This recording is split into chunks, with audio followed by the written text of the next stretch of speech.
Ladies and gentleman अस्सलाम वालेकुम। उम्मीद है तमाम अहबाब बख़ैर व आफ़ियत होंगे। मैंने जैसा कि आपके साथ वादा किया था कि इंशाअल्लाह जल्द मैं आपके साथ कुछ पॉइंट्स पे डिस्कस करना चाहूँगा, तो ये मेरी वीडियो आज उसी सिलसिले की कड़ी है। फ़र्स्ट ऑफ़ ऑल तो मैं अपनी जानिब से सैफ भाई की तरफ से, मलिक नवीद साहब की तरफ से, सैफ भाई की फ़ैमिली की तरफ से आप तमाम अहबाब का बेहद शुक्रगुज़ार हूँ और आप तमाम दोस्तों की दुआएं, मोहब्बतें, उनका मैं मक़रूज़ हूँ और हमारा इंशाअल्लाह ये कभी ना टूटने वाला ताल्लुक़ इंशाअल्लाह बरकरार रहेगा। गुज़ारिश सिर्फ मैं इतनी करना चाहूँगा कि रब ताला ने ये जो हमें सुरखरू किया, ये जो मैं वर्ड यूज़ कर रहा हूँ सुरखरू करना, ये मुझे पता है कि बहुत सारे लोगों को चुभेगा, लेकिन चूँकि जो केस की टेक्निकली और जो लीगल जो सूरत हाल है उसको देखते हुए मैं इसको सुरखरू ही कहूँगा कि चूँकि अगर हम थोड़ा सा बैकग्राउंड में चले जाएं, थोड़ा सा पीछे अगर हम चले जाएं, तो मेरा ख़्याल ये है कि आपको सारी की सारी स्टोरी समझ आ जाएगी कि ये सब कुछ क्या हुआ, क्यों हुआ।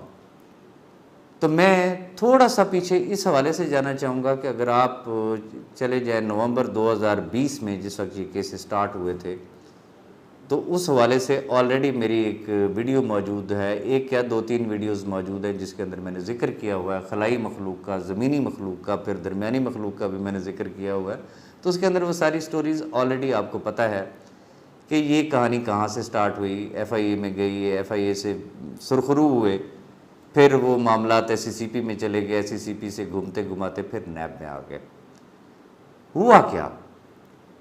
सबसे बड़ा जो अलमिया हुआ हमारे साथ, मुझे याद है कि लास्ट ईयर रमज़ान का ही महीना था और अप्रैल की शायद 27 तारीख़ थी जिस वक्त मैंने सैफ भाई को ज्वाइन किया था। तो जब मुझे सैफ भाई ने कुछ ग्रुप्स में ऐड किए तो मैं कुछ दिन सिर्फ उसको मॉनिटर किया और मैंने देखा तो मुझे उसी वक्त अंदाज़ा हो गया कि इसके अंदर गुफ्तगू करने वाले जो लोग बैठे हुए हैं, इनका यकीनन B4U से या सैफ भाई से दूर दूर का ताल्लुक़ नहीं है। और अगर आपको याद हो तो मेरा सबसे पहला मैसेज जो था वो तमाम ग्रुप एडमिन्स के नाम पे था कि खुदारा अपने ग्रुप्स को आप चेक करें, मुझे नहीं लगता कि इसके अंदर जो गुफ्तगू चल रही है ये उस शख्स की नहीं हो सकती कि जिसके पैसे लगे हुए हों या जिसकी कोई टीम हो, अपने ग्रुपों को आप चेक करें। लेकिन मेरी उस गुफ्तगू को ना माना गया। एनी हाउ, फिर मैं और दूसरी तरफ जाऊँगा।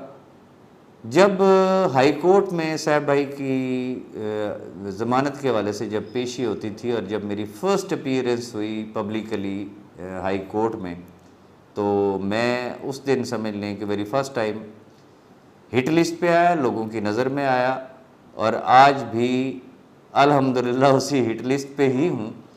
और फिर जो मेरे बस में था, जो चीज़ें मैं जिस नज़र से देखता था मैं उस नज़र से शेयर करता था। और मेरा ख़ास तौर पे चूँकि वो एक हदीस कुदसी है, रब ताला का फरमान है कि मुझसे जैसा गुमान रखोगे मैं हूबहू वैसे ही होके मिलूँगा। और मेरा चूँकि वो गुमान नहीं बल्कि मेरा ईमान भी है। और चूँकि मुझे केस के अंदर कोई ऐसी चीज़ नज़र नहीं आ रही थी तो जिसकी वजह से मैं कॉन्फिडेंट था और मैं जब बात करता था तो उस बात को फिर पता नहीं कहाँ से कहाँ ले जाएंगे, फिर क्या क्या मेरे लिए बातें की गई। खैर वो एक सारे चीज़ें आपके सामने, मैं उसकी डेप्थ में नहीं जाना चाहूँगा, लेकिन मैं सिर्फ एक गुजारिश करना चाहूँगा कि जब मेरा फ़र्स्ट इंटरव्यू अल्फ़ा टीवी के ऊपर आया था और मेरे अपने चैनल पे भी आया था और जब मैंने पहली दफ़ा उसमें इस चीज़ का इजहार किया था कि एक गैर कानूनी काम के लिए कानून की मदद ली जा रही है, तो उस पर बहुत सारी बातें हुई थी। इवन के अपनों ने मुझे हिट लिस्ट पे ले लिया था कि ये पता नहीं किस कंपनी से आ गया। फिर मुझे जो अलकाबात और ख़िताबात से नवाजा जा सकता था वो फिर नवाजा गया, लेकिन वक्त ने फिर साबित किया। आज मैं सिर्फ आप तमाम अहबाब की नज़र जो चीज़ें करना चाहूँगा, एक तो केस के हवाले से बात करना चाहूँगा कि वक्त ने साबित किया आपके सामने। सबसे जो पहली चीज़ जो मैं ये कहता था कि सैफुर रहमान ख़ान न्याज़ी एक नस्ली आदमी, एक ख़ानदानी आदमी है, वो पीठ नहीं दिखाएगा, वो नहीं भागेगा। लेकिन मेरी बात पे कोई भी शख्स यकीन नहीं करता था। मैं आज भी यकीन से कह सकता हूँ कि वो जो एक हाइप क्रिएट की गई यूट्यूब के ऊपर ग्रुपों के अंदर कि वो अफ़गानिस्तान के रास्ते से भाग जाएगा, वो ईरान के रास्ते से भाग जाएगा, इदारों ने भी शायद उन्हीं चीज़ों को फॉलो किया कि मुमकिन है कि ये शख्स भाग जाएगा। तो वो एक ग्रैंड एक्शन भी हुआ, सुप्रीम कोर्ट के हाथे में, आपके सामने ही है वो। लेकिन बात वही है कि अगर वो भागने वाला होता तो जैसे ही इदारों ने उसको नोटिस जारी किए थे तो वो अगली फ़्लाइट से भी मुल्क से बाहर जा सकता था, लेकिन ना वो गया ना वो जाएगा। आगे चलते उस शख्स ने कहा मैं फेस करूंगा। आपका क्या ख्याल है कि उस शख्स को प्ली बार्गेनिंग की ऑफर नहीं हुई होगी? यकीनन हुई। वो अगर प्ली बार्गेनिंग करता तो अगले 1 घंटे के बाद उसने जेल से बाहर होना था, लेकिन उसने एक ही बात की कि मेरे पास लोगों की अमानतें हैं, मुझे उल्टा लटका दे, मुझे जो मर्जी आप मेरे साथ सलूक करें, लेकिन मैं प्ली बार्गेनिंग हरगिज़ हरगिज़ हरगिज़ नहीं करूँगा।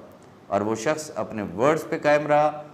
उसने अदालत की मदद ली, केस आपके सामने है। अब डेट पे डेट जब मिलती थी तो आपको खुद अंदाज़ा है, आप भी इसी सोसाइटी का हिस्सा है, कुछ चीज़ें ऐसी होती हैं जो इंसान के अपने बस में नहीं होती हैं। हम जिस सिस्टम का हिस्सा है वो एक सिस्टम है, उस सिस्टम को फॉलो करना पड़ता है। हम एक प्रोसीजर का हिस्सा है, उस प्रोसीजर को फॉलो करना पड़ता है। कभी हमारा वकील नहीं है, कभी उनका वकील नहीं, कभी उनका प्रोसिक्यूटर नहीं, कभी उनका इन्वेस्टिगेशन ऑफिसर नहीं है। कितनी डेट्स ऐसी हुई। आपने कभी एक चीज़ देखी कि एक शख्स वो जेल में उसको रखा हुआ है, लेकिन जब अदालत उनसे पूछती है तो वो उनसे फर्दर टाइम लेते हैं कि इस सवाल का जवाब हम आपको फला अगली डेट पे देंगे, फिर अगली डेट पे देंगे, फिर अगली डेट पे देंगे।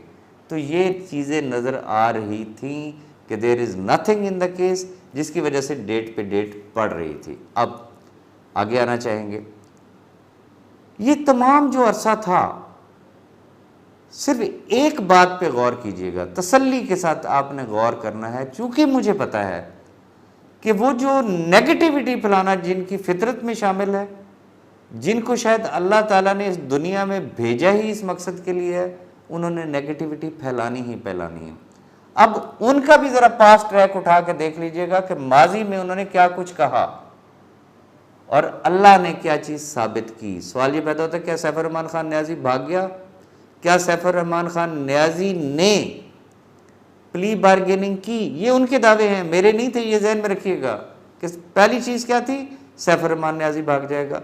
स्टार्ट के दिनों में अगर आप देखें, जिस वक्त बात हुई नैब में एप्लीकेशन देने के लिए, तो वही लोग थे जो ये कहते थे आज दिन तक नैब ने किसी को एक आना टका नहीं दिया, सैफुर रहमान खान न्याजी को पकड़ लो, लीडरों को पकड़ लो, फलाने को पकड़ लो, अगर आपने पैसे लेने हैं। नैब आपको कभी भी पैसे नहीं देगी। जब सैफुर रहमान खान न्याजी अरेस्ट हो गया, उस वक्त नैब ने जब वो इश्तहार दिया, उन्होंने बैठ के बाकायदा यूट्यूब के ऊपर ग्रुपों के अंदर बैठ के उन्होंने A to Z तरीका वारदात बताया कि हाउ टू गिव एप्लीकेशंस। उन्होंने पैंतरे बदले, कम अज कम मैंने या सिंसियर टॉप लीडरशिप ने वो पैंतरे नहीं बदले। हमने जो ओपिनियन वेरी फर्स्ट डे रखा था, आज भी अल्हम्दुलिल्लाह हमारा सेम वही का वही ओपिनियन है, उसके अंदर कोई 1 इंच का भी डिफरेंस नहीं आया। अब खुदा का करना क्या हुआ? केस की एक डिफरेंट स्टेजेस होते हैं, एक इंक्वायरी स्टेज होती है, एक इन्वेस्टिगेशन स्टेज होती है, फिर एक रेफरेंस की स्टेज होती है। इन तमाम प्रोसीजर से गुजरे। अब जो तो वाकफान हाल है वो आज भी अगर किसी भी जेल में जाके विज़िट कर लें तो सिर्फ जाके वहाँ पे चेक कर लें कि नैब के जो लोग हैं जिनके ऊपर नैब के केसेस हैं वो कितने कितने सालों से जेल के अंदर हैं। रीसेंट केस आपके सामने ऑल पाकिस्तान प्रोजेक्ट के आदम अमीन चौधरी साहब, वो कितने अरसे के बाद उनकी ज़मानत हुई, और सैफ साहब के केस को उनके साथ आप कंपैरिजन करके देखिएगा। गुजारिश मैं सिर्फ इतनी करना चाहूँगा, सम अप की तरफ आना चाहूँगा। सबसे जो इम्पोर्टेंट चीज़ है, नैब कोर्ट के जज, ऑनरेबल जो जज थे मोहम्मद बशीर साहब, जिस वक्त वो ऑर्डिनेंस रिवर्स हुआ कि प्राइवेट पर्सनस वाला जो था इनको दोबारा नैब की कस्टडी में दिया जा सकता है, तो उस वक्त नैब ने एक लंबी लिस्ट प्रोवाइड की थी, ये तमाम चीज़ें हमने करनी है, इनको हमारे कस्टडी में वापस दिया जाए। तो आज भी यूट्यूब के ऊपर, मेरे चैनल के ऊपर आप देख सकते हैं, मैंने ऑनरेबल जज साहब का जो डिसीजन था उसको उसके ऊपर पेस्ट किया था एज ए थंबनेल, जिसमें ऑनरेबल जज साहब ने कहा था कि बादियों नज़र में मुझे तो ये केस ही जेन्युइन नहीं नज़र आ रहा। फिर उन्होंने जो अपना वर्डिक्ट दिया था वो ये दिया था, this is not maintainable, this is not entertainable, लिहाजा मैं इनको नैब की कस्टडी में नहीं देता हूँ, मैं इनको जुडिशियल भेज रहा हूँ, मैं इनको जेल में भेज रहा हूँ। जो लॉ नोइंग लोग थे उनको उसी दिन समझ आ गया था कि इस केस के अंदर कुछ भी नहीं है। खैर, अब बात वहीं पे आ जाती है कि चूंकि हम एक सिस्टम का हिस्सा हैं, हम एक प्रोसीजर का हिस्सा हैं। हाई कोर्ट में जिस था बेल के लिए अप्लाई किया गया, वहां क्या हुआ, कंपैरिजन करके देख लें ऑल पाकिस्तान प्रोजेक्ट केस के साथ। और यहां आदम अमीन चौधरी साहब की बेल कितने में हुई, उनके श्योरिटी बॉन्ड्स कितने के थे, सफर रहमान खान न्याजी के कितने के हैं, आदम अमीन चौधरी साहब के करोड़ों में हैं, सैफ साहब की जमानती मुचल के कितने में हैं, सिर्फ 10 लाख, सिर्फ 10 लाख। ये तो 10 लाख का मुचलका ऐसे होता है कि आजकल छोटे मोटे केसेस में होता है, कहाँ 116 अरब रुपए का मलबा करते करते करते वो सिर्फ 16 अरब पे आ गया। ये क्या इन्वेस्टिगेशन थी, ये सब क्या था। मेरा कहने का मकसद सिर्फ इतना है, नैब के जज साहब ने कहा कि मुझे बादियों नज़र में इस केस, ये जेन्युइन केस लगता ही नहीं है। मेरी ज़ाती राय है, क्योंकि फ़ैसला आ चुका है, इसमें कोई तौहीन अदालत नहीं है, मैं उसके ऊपर डिस्कस कर सकता हूँ। मुझे ये लगता है कि हमारी आला अदलिया, चूँकि वो डबल बेंच था, मुतफ़िका फ़ैसला है, ऑनरेबल जज साहिबान भी इस नतीजे पे पहुँचे हैं कि इस केस के अंदर कुछ भी नहीं है।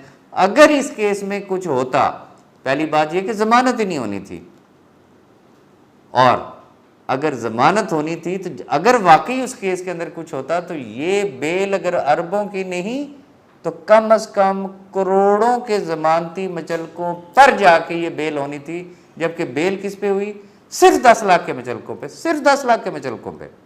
तो ये क्या चीज़ है, इसका मतलब ये है कि इस केस के अंदर कुछ भी नहीं। मैंने आज दिन तक आपसे कहा कि इंशाल्लाह वो दिन दूर नहीं है जब सैफर रहमान खान न्याजी साहब हमारे दरमियान होंगे। अल्हम्दुलिल्लाह आपकी दुआओं से, इन 5 लाख ख़ानदानों की दुआओं से, उन मजलूमों, उन यतीम, उन बेवा ख़वातीन, कैसे कैसे सफ़ेद पोश लोग हैं मुझे पता है, मेरे साथ लोग राब्ते में थे। मैं ऐसी ऐसी दर्दनाक स्टोरियाँ जानता हूँ कि जिनके घर में फाके थे, जिनके घर में खाने के लिए कुछ नहीं था, लेकिन वो रातों को उठ उठ के तहज्जुद में सैफर रहमान खान न्याजी साहब के लिए दुआएं किया करते थे। गुजारिश सिर्फ इतनी करना चाहूँगा कि ये सब जो मैं एक लफ्ज़ यूज़ किया करता था कि मैं नहीं मानता, ये तमाम चीज़ें, वकील कौन है, अदालत कौन है, जज कौन है, मैं हमेशा एक ही बात करता था कि अगर उस शख्स की नीयत ठीक है, अगर उस शख्स की नीयत ठीक है तो इंशाअल्लाह फ़ैसला रब की ज़ात ने करना है, उसने कुन कहना है और हो जाना है, और सैफर रहमान खान न्याजी ने हमारे दरमियान होना है। अल्हम्दुलिल्लाह सैफर रहमान खान न्याजी आज हमारे दरमियान है, अल्लाह ने हमें सुरखरू किया। दूसरी बात, जो लोग कहते थे सैफर रहमान खान न्याजी भाग जाएगा, लास्ट जिस दिन बेल कंफर्म की इस्लामाबाद हाई कोर्ट ने, तो लीगल टीम के हेड ने पूछा कि इनसे ज़रा ये पूछा जाए कि सैफर रहमान खान न्याजी के जो अरबों के बैंक अकाउंट्स हैं वो किसके पास है, तो यकीनन वो नैब के पास है। अरबों की प्रॉपर्टी किसके पास है, नैब के पास है। करोड़ों की गाड़ियां किसके पास है, नैब के पास है। उस बेचारे के पास था क्या, लास्ट चीज जो कहते थे ना, भाग जाएगा, मुल्क छोड़ के भाग जाएगा, और मैं कहता था कि वो रहेगा ही पाकिस्तान में। तो अल्हम्दुलिल्लाह अल्लाह ने मेरे उन लफ्ज़ों को प्रूव किया। लीगल टीम ने ऑफर की कि we are ready to surrender passport, और सैफर रहमान खान न्याजी साहब का जो पासपोर्ट था उसको हाई कोर्ट में सरेंडर कर दिया गया। कि ईसीएल में नाम होने के बावजूद कि हो सकता है कि कोई बॉर्डर क्रॉस करे फिर आगे पासपोर्ट की वजह से वो कहीं दुनिया में कहीं और ट्रैवल कर जाएगा, उसने तमाम रास्ते बंद कर दिए। वजह कि वो जहां खड़ा था वो आज भी वहां खड़ा है और इंशाअल्लाह वो पाकिस्तान में रहेगा। अब आ जाते आगे मुस्तकबिल के लाया अमल के हवाले से। असल बात जो करनी है वो साहब भाई ने करनी है। मैं सिर्फ आपको थोड़ा सा एक आइडिया दे सकता हूं कि मुमकिनात में से क्या हो सकता है। सबसे पहली जो चीज़ है, मेरा जहां तक ज़ाती ख्याल है, जैसा कि मैंने आपसे गुजारिश की कि इस केस के अंदर कुछ भी नहीं है। हो सकता है कि आने वाली डेट पे ही बैंक अकाउंट्स ओपन करने की दरखास्त दे दी जाए, लाजिम नहीं है, लेकिन मैं एक बात कर रहा हूं, हो सकता है, ऐसा भी हो सकता है। अब आगे आ जाते हैं सॉरी, बैंक अकाउंट्स ओपनिंग की एप्लीकेशन दी जा सकती, किस बुनियाद पे दी जा सकती है? चूंकि नैब कोर्ट के ऑनरेबल जज साहब का डिसीजन ये था कि मुझे इस केस में बादी और नजर में कुछ नहीं नजर आ रहा, ये केस मेंटेनेबल नहीं है, एंटरटेनेबल नहीं है। आज इस्लामाबाद हाई कोर्ट भी उस चीज को वेरीफाई कर रही है ना, सिर्फ 10 लाख रुपए के मचल के। अगर इस केस के अंदर कुछ होता तो डेफिनेटली फिर बड़े मचल के होते। अब जो अगला स्टेप है वो क्या होगा? यकीनन बैंक अकाउंट्स और प्रॉपर्टीज जो मुंजमद की गई हैं उनको रिलीज करने के लिए अप्लाई किया जाएगा। अब आपका पैसा, आपकी investment, how to return, when, इसके बारे में जो एग्जैक्ट प्लान है, जो एक्शन प्लान है, वो डेफिनेटली सैफ भाई ही आपके साथ शेयर करेंगे। लेकिन मैं सिर्फ इतनी बात करना चाहूँगा कि एज़ पर जो लेटेस्ट जो लॉ बना, असम्बली ने जो पास किया था और नैब लॉज भी उसके अंदर आते हैं कि मैक्सिमम विद इन 9 मंथ, 9 महीने के अंदर अंदर जो है वो केस का फैसला करना ज़रूरी है। लेकिन मैं चूँकि केस की तफसीलात में नहीं जाना चाहता, हमें पता है कि इस केस के अंदर कुछ भी नहीं है, तो लाजिम नहीं है कि ये 9 महीने ही लगे। लेकिन चूँकि सिस्टम का एक तकाजा है, हमारी दुआ भी होगी, हमारी कोशिश भी होगी कि जल्द अज जल्द जो है ये केस ख़त्म हो और बैंक अकाउंट्स ओपन हो, प्रॉपर्टी सीज हो। अब जो आप अहबाब पूछते हैं कि जी कंपनी कब चलेगी, क्या सैफ रहमान ने एक बटन दबा के कंपनी को चला देना है? पहली बात, मेरी बातें बहुत सारे दोस्तों को ज़रा बुरी लगा करती हैं, रिकॉर्ड पे जाके चेक कर ले। SCCP ने सैफ रहमान खान, न्याजी साहब और उनकी फैमिली के जितने भी डायरेक्टर्स थे उनको अगले 5 साल के लिए बैन किया गया है। वो अपने नाम पे कोई कंपनी नहीं बना सकते। नैब में उनके अगेंस्ट केसेस अब भी हैं, लेकिन आप एक्सपेक्ट ये कर रहे हैं सैफ साहब किस दिन कंपनी चलाएंगे? मैं कैटेगोरिकली बड़ी एक स्ट्रेट फॉरवर्ड आपसे एक बात करना चाहूँगा। आप ये तो पूछ सकते हैं, ये तो ज़रूर हो सकता है कि आपकी अमानत आपको कब लौटाई जाएगी। रही बात कंपनी की, जब तक सैफ भाई इन केसेस से क्लियर नहीं होते उस वक्त तक कुछ नहीं कहा जा सकता कंपनी चलेगी या कि नहीं चलेगी। आगे आ जाते हैं। लेट्स सपोज मैं कहता हूँ जी कल क्लीन चिट उनको मिल जाती है, सवाल ये पैदा होता है कि क्या मुल्क के अंदर कानून मौजूद है? अहमद चाल, उनका केस आपके सामने है, MNM वालों का। वो नैब की वजह से जेल में गए, जमानत हुई, बाहर आए, उन्होंने दोबारा कंपनी स्टार्ट कर दी एक और नाम से। आज कहाँ बैठे हुए फिर वापस?